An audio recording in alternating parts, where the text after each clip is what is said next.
ज्ञानाञ्जनशलाकया चक्षुरुन्मिलितं येन तस्मै श्रीगुरवे नमः। नामश्रेष्ठं मनुमपि शचीपुत्रमात्रस्वरूपं रूपं तस्य गुणमतुपरिं माथुरिं गोष्ठवाटिं राधाकुण्डं गिरिवरमो राधिका माधवास्वामी प्राप्तदर्श प्रतितकृपया श्री गुरुं तन्नतोऽस्मि। नामयं विष्णुपादाय गौरप्रेष्ठाय भूतले श्रीमते भक्तिकुमुदशान्त गोस्वामिते नमः। सदा हरे कृष्ण सुगानमट्ट प्रियमनैगततैकभक्तं श्रीराधिका रसं पिबन्तं श्रीशान्तदेवं सततं। नामयं विष्णुपादाय कृष्णप्रेष्ठाय भूतले श्रीमते भक्तिसिद्धान्त सरस्वती वाञ्छाकल्पतरुभ्यश्च कृपा सिन्धुभ्येव च पतितानां पावनेभ्यो वैष्णवेभ्यो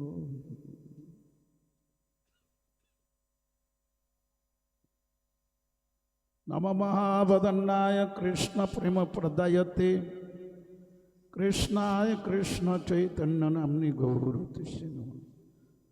श्री कृष्ण चैतन्य प्रभु नित्यानंद श्री अद्वैत गदाधर श्रीवासदि गौर भक्तवृंद। हरे कृष्ण कृष्ण कृष्ण हरे हरे हरे राम राम राम। सर्वाग्रे परम करुण परमार्चनीय श्रीवद ज्ञान प्रदाता पाश्चात्य एवं पाश्चात्य सभाजन विभाजन कलिजुग पावन अवतारी परम करुण श्रीमान महाप्रभुर प्रेम धर्मेर बाणी निर्भीक प्रचारक प्रवर आकर मठराज श्री चैतन्य मठ विश्वविश्रुत गौरीय मठ समूहेर प्रतिष्ठाता जगद्गुरु शिल भक्ति सिद्धांत सरस्वती ठाकुर प्रभुपादेर अनुकंपित जनेर अन्यतम मदीश्वर नित्यानंद अभिन्न तत्व अखिल लोक साक्षी पाल अनंत शतश्री सर्वभारतीय श्री गौरांग मठ और श्री चैतन्य आश्रम समूहेर प्रतिष्ठाता ओम विष्णुपाद परमहंस परिव्राजकाचार्यपूज्य अष्टोत्तर शत नित्यलीला परिविष्टम शिल भक्ति कुमुद शांत गोस्वामी गुरु महाराजेर रातल चरणारविंदे असंख्य साष्टांग भुलंटित अनंत कोटि संख्यातीत दंडवत प्रणति निवेदन करे तानार करुणाशीर्वाद प्रार्थना करी तिनि सुप्रसन्न हन। मदीय परम गुरुदेव विश्ववंदित आचार्य भास्कर आकर मठराज श्री चैतन्य मठ विश्वविश्रुत गौरीय मठ समूहेर प्रतिष्ठाता ब्रह्ममाद्य गौरीय परंपरार संरक्षक ओं विष्णुपाद परमहंस परिव्राजकाचार्य विद्या अष्टोत्तर शत नित्यलीला परिविष्टं शिल भक्ति सिद्धांत सरस्वती ठाकुर सपरिकर शिल प्रभुपादेर रातल चरणारविंदे असंख्य साष्टांग भुलंटित अनंत कोटि संख्यातीत दंडवत प्रणति निवेदन करे तानार करुणाशीर्वाद प्रार्थना करी तिनि सुप्रसन्न हन। मदीय शिक्षा गुरुपाद पद्म विष्णुपाद परमहंस शिल कानुप्रिय दास भाजी महाराजेर रातल चरणारविंदे असंख्य दंडवत प्रणति निवेदन करे तानार करुणाशीर्वाद प्रार्थना करी वर्तमान मठाचार्य विष्णुपाद परमहंस परिव्राजकाचार्य विद्यातेन्द्र स्वामी शिल भक्ति सुंदर ज्योति गोस्वामी महाराजेर चरणे दंडवत प्रणति निवेदन करे मंचे समासीन प्रधान अतिथि परम पूज्यपाद भक्तिसार पर्यटक महाराज परम पूज्यपाद ভক্তিনয়ন তীর্থ মহারাজ পরম পূজ্যপাদ ভক্তি সুন্দর বৈষ্ণব মহারাজ পরম পূজ্যপাদ ভক্তি প্রপন্ন সাধু মহারাজ মদীয় সতীর্থ গুরুব্রাতা পণ্ডিত প্রবর পরম পূজ্যপাদ সনাতন ভক্তি শাস্ত্রী প্রভু পরম পূজ্যপাদ বাসুদেব প্রভু অন্যান্য সমস্ত বৈষ্ণববৃন্দ কৃষ্ণকথা পিপাসুক ভক্তবৃন্দ সত্রীমণ্ডলী পরম পূজনীয় মাতৃবৃন্দার চরণে অসংখ্য দণ্ডবত প্রণতি নিবেদন করে সবার প্রাণভরা আশীর্বাদ প্রার্থনা করছি। আমরা শ্রী শ্রী গুরুপাদমের অপার করুণাকে অবলম্বন করে প্রতি বৎসরের নেই এই বৎসর আমরা সবাই একত্রে সম্মিলিত হয়েছি। এই স্থানটা আপনারা শুনেছেন এবং শাস্ত্র বর্ণনা করেছেন। ভবিতা ভগবতু তীর্থপতাং স্বয়ং প্রভু তীর্থ কুর্বন্তি তীর্থানি শান্তস্তেন গদাবৃতা। যেখানে বৈষ্ণবগণের আগমন শুভ পদার্পণ করে সেটা সর্বতীর্থময় হয়। আজকে পূজ্যপাদ সনাতন প্রভুর একান্ত প্রেরণায় তিনি সুন্দরভাবে আমাদেরকে পরিবেশ রচনা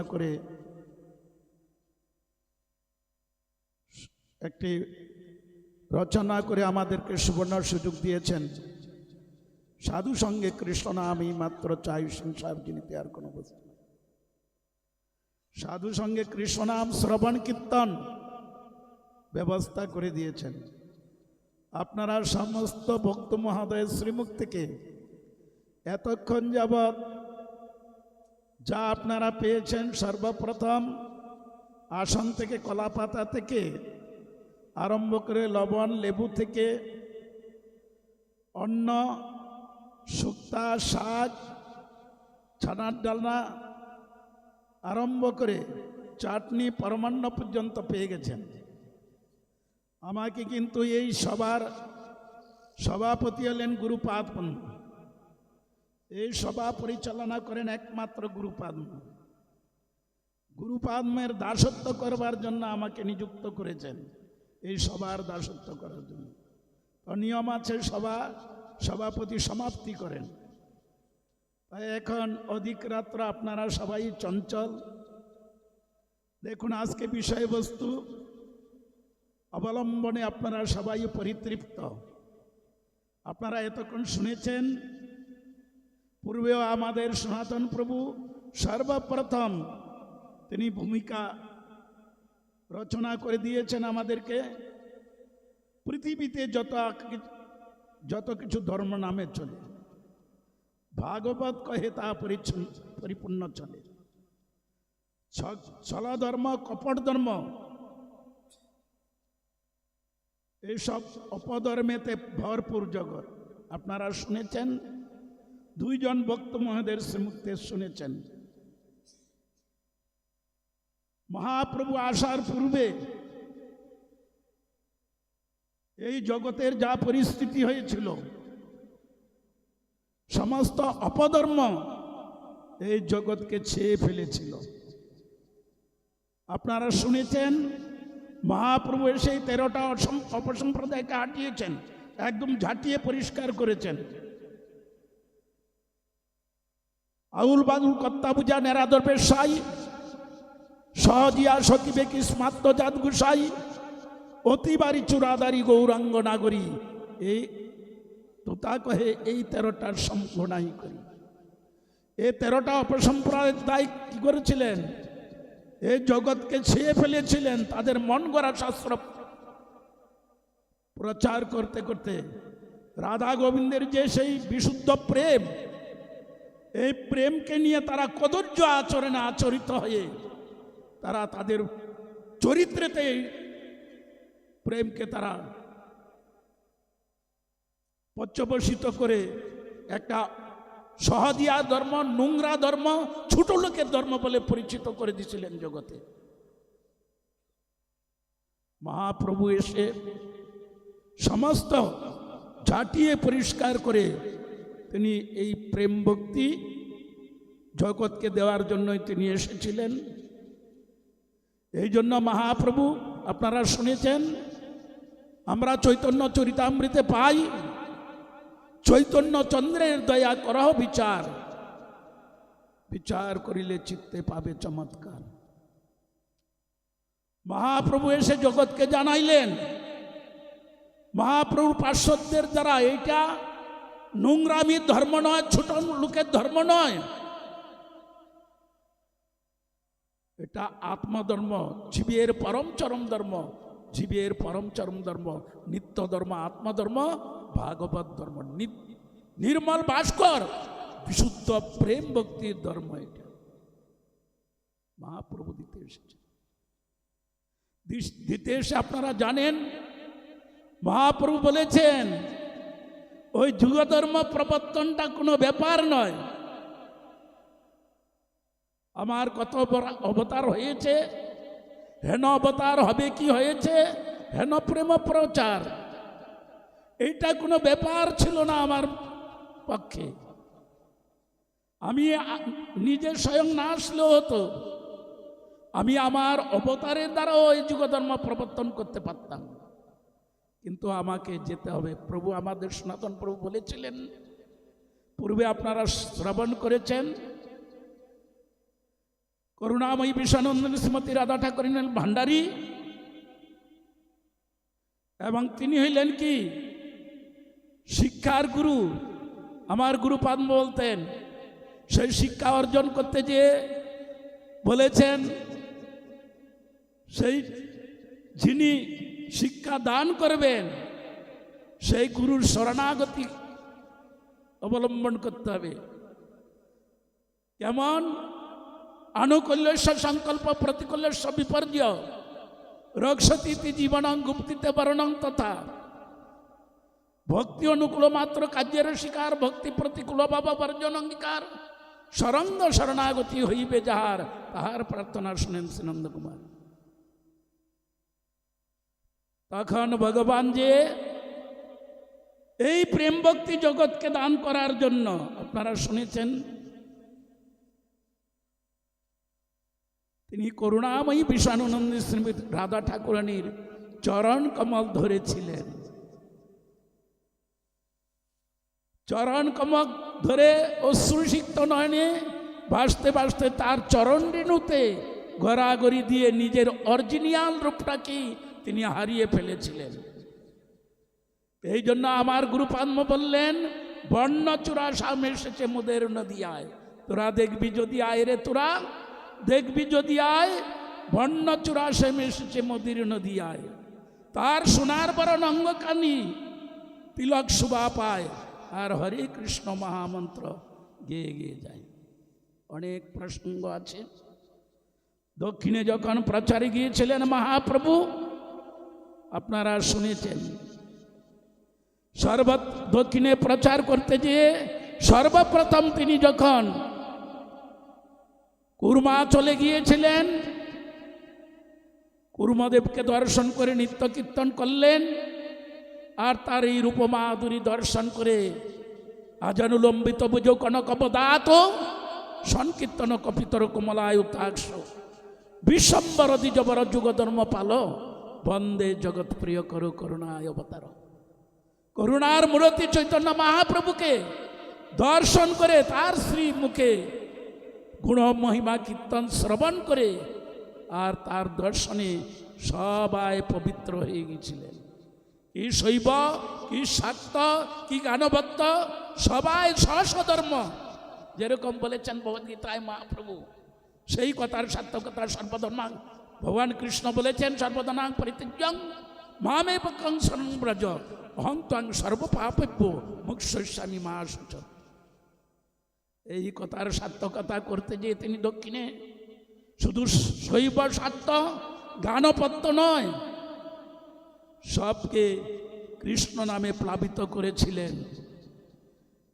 তার দর্শনে, তার মুখ থেকে কৃষ্ণ শ্রবণ করে যার ধর্ম সব ভুলে যে এক তাৎপর্যপর হয়ে আত্মধর্মেতে প্রতিষ্ঠিত হয়েছিলেন এরা।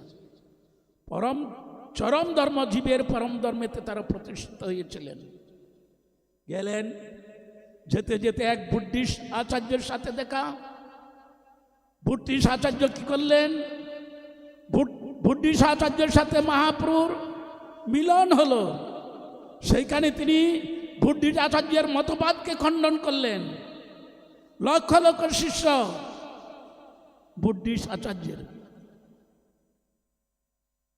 শিষ্যদের সম্মুখে গুরু পরাস্ত হলো। কি পরিস্থিতি! তখন পরশ্রী কাতরতা করে মহাপ্রভুকে ভেট দেবেন বলে কি করলেন? একটি থালাতে করে অমদ্য সমস্ত জিনিস সাজিয়ে পুষ্প দিয়ে ঢাকা দিয়ে কি করলেন? বিষ্ণুর নৈবেদ্য বলে মহাপ্রভুকে ভেট দেবেন নিয়ে আসছিলেন। যখন মাথায় করে নিয়ে আসছেন মহাপ্রভুকে ভেট দেবেন, কোথায় থেকে উড়ে একটি পাখি এসে কি করলেন? ছু মেরে থালাটা মাথা মস্তকে তুলে নিলেন, নিয়ে কি করলেন? সেই বুদ্ধিস্ট আচার্যের মাথাতে একদম তেসরা করে ফেললেন যখন, আর থালাটা পরে বুদ্ধিস্ট আচার্যের মস্তক দুই খণ্ড হয়ে গেলেন। যেইখানে পড়েছেন সেইখানে খণ্ড খণ্ড হয়ে গেলেন। বুদ্ধিস্ট আচার্য একদম মৃত্যুর মুখে পতিত, চক্ষু উল্টে দিয়ে একদম অসার হয়ে পড়ে গেলেন। দেখলেন দেহেতে আর কিছু নাই, চেতন। শিষ্যরা ছুটে এসেছেন, রক্তের বন্যা বেশ চলছে, দেহ খণ্ড বিখণ্ড হয়ে পড়েছে। দেখলেন কি পরিস্থিতি! শিষ্যরাও চিন্তা করলেন গুরুদেবের এই সন্ন্যাসীর চরণে অপরাধ হয়েছে, শ্রী চৈতন্য মহাপ্রভুর চরণে। মহাপ্রভুর কাছে আসলেন, কাঁদতে কাঁদতে এসে পড়লেন। মহাপ্রভুকে বললেন, আপনি কৃপা করে আমাদের গুরুদেবের চেতন দান করুন, আমাদের গুরুদেবকে চৈতন্য দান করুন। মহাপ্রভু বললেন, আমি যাব না। শুনো, তোমরা যদি চাও তোমার গুরুদেবকে আবার জীবন ফিরিয়ে আনতে, তাহলে আমি তোমাদের কর্ণ করে, তোমাদের সমস্ত শিশুদের কর্ণ করে আমি কৃষ্ণ নাম দিচ্ছি। এই মৃত্যু সঞ্জমিনী তোমরা দান করো গুরুদেবকে, তোমাদের গুরুদেব আবার চেতন লাভ করবে। তাই শিষ্যরা যে গুরুর কর্ণে সেই মন্ত্র দিয়েছিলেন, মহামন্ত্র প্রভাবেতে বুদ্ধিস্ট আচার্য আবার চেতন ফিরে পেলেন। বুদ্ধিস্ট আচার্য স্বশিষ্যে এসে মহাপ্রভুর চরণে আত্মসমর্পণ করলেন। এই জন্য চৈতন্য চন্দ্রের দয়া কর বিচার, বিচার করিলে কি চিত্তে চাপ পাবে চমৎকার। আরো লীলা মহাপ্রভুর আছেন, কেমন দান দিতে এসেছেন। এই জন্য স্বরূপ দামোদয় তাকে প্রণাম করতে যেয়ে বলেছিলেন, হেলদলিত খেয়ে দয়া, সাম্য শাস্ত্র বিপদয়া, প্রেমূর্মূল দামোদয়া, চিত্তার্পিত উন্মদয়া। অনেক দয়ার কথা বলেছে। কেন বললেন? মহাপ্রভুর দয়া এই দয়া। ভুয়াদ আমন্দ মন্দ দয়া, কোন মন্দ আর থাকে না, সমস্ত মন্দ অপসারিত হয়ে যায় যেই দয়ার দ্বারা। এরকম দয়া করেছেন। কেমন দয়া করেছেন আপনারা জানেন। কুর্মক্ষেত্রে ছিলেন বাসুদেব বিপ্র। সে মহাপ্রভুর কথা শুনে যখন ছুটে এসেছেন, মহাপ্রভু চলে গেছেন পানান্নি সিংহ নৃসিংহতে। কুর্মা বিপ্রে বাসুদেব বিপ্রের ভাগ্যে আর মহাপ্রভুর দর্শন মিলল না। সবাই শাক্ত, শৈব, গানপত্য সবাই মহাপ্রভুর প্রেম পেলেন, কিন্তু বাসুদেব বিপ্র প্রেম পেলেন না। বাসুদেব বিপ্র হতাশ হয়ে কেঁদে রুদন করতে থাকলেন, আমার ভাগ্যে আর মহাপ্রভুর দর্শন মিলল না। মহাপ্রভু আবার তাকে কৃপা করার জন্য ফিরেছিলেন। বাসুদেব বিপ্রের সর্বাঙ্গে গলিত কুষ্ঠ, পিক পুজ জোরে জোরে পড়ছেন। মহাপ্রভু আবার তার জন্য কুর্মাচলে প্রত্যাবর্তন করলেন। করে বাসুদেব বিপ্রকে সর্বাঙ্গ গলিত কুষ্ঠ দেখে দয়াতে আদ্রচিত্ত হয়ে মহাপ্রভু তাকে ধরে প্রেম আলিঙ্গন করেছিলেন। করাতে তার কুষ্ঠবেদী নষ্ট হয়ে গেছে। বললেন, চৈতন্য মহাপ্রভু, তুমি যে বাসুদেব বিপ্রের প্রতি দয়াতে আদ্রচিত্ত হয়ে তাকে বলপূর্বক আলিঙ্গন করেছ, সে তোমাকে স্পর্শ করতে দেয়নি, তুমি বলপূর্বক ধরে তাকে আলিঙ্গন করেছ। তার কুষ্ঠবেদীটা নষ্ট হয়েছে, সেটা দয়া? বললেন না, সেটা দয়াতে পর্যবেসিত হয় না। তাহলে দয়া কোনটা? রূপের দ্বারা তাকে পরিপুষ্ট করেছ, সর্বাঙ্গ গলিত কুষ্ঠ, পুঁক পিচ ঝরে ঝরে পড়েছে, তার সুন্দর সুঠাম অঙ্গকান্তি দান করেছ, সেটা দয়া বলে না, সেটাও দয়াতে পর্যবেসিত হয়নি। তাহলে দয়া কোনটা? তাকে একমাত্র ভগবত প্রেম ভক্তির দ্বারা তাকে পরিপুষ্ট করেছ, এইটাই দয়া। ধন্যং নমি চৈতন্যং বাসুদেব দয়াদ্রদি নষ্ট কুষ্টং রপাপুষ্টং ভক্তি তুষ্টং চকারজ। এই জন্য আজকে মহাপ্রভুর যে অবদান, একটা অপধর্ম আর নিত্য ধর্মের কথা, নিত্য ধর্ম আত্মধর্মতে প্রতিষ্ঠিত করার জন্যই মহাপ্রভু এসেছেন। আপনারা শুনেছেন অনেক কথা, অনেক প্রসঙ্গ আছে। রাত্রি অধিক হইতে চলল, আমরা আবার যখন সৌভাগ্য লাভ করব তখন আমরা শ্রবণ করব। কেন? আমাদের আগামী করল নিত্যানন্দ ত্রয়োদশী, 12টা হয়ে গেলে আর কোনো ভোজন করা ঠিক হয় না। এই জন্য আমাদের রাত্রি অধিক, আপনাদেরও রাত্রি অধিক, আর সময় বর্ধিত না করে আমার প্রসঙ্গ আমি এখানে বিশ্রাম দিচ্ছি। অনেক প্রসঙ্গ থাকলেও সময়ের অভাব। সুধী ভক্তমণ্ডলী, আমার বলার মধ্যে ভুল ত্রুটি থাকতে পারে, আপনারা নিজ গুণে ক্ষমার চোখে দেখবেন, আমাকে আশীর্বাদ করবেন, যাতে গুরু বৈষ্ণবের মহিমা কীর্তন করে জগৎ থেকে বিস্তার নিতে পারি। হরে কৃষ্ণ।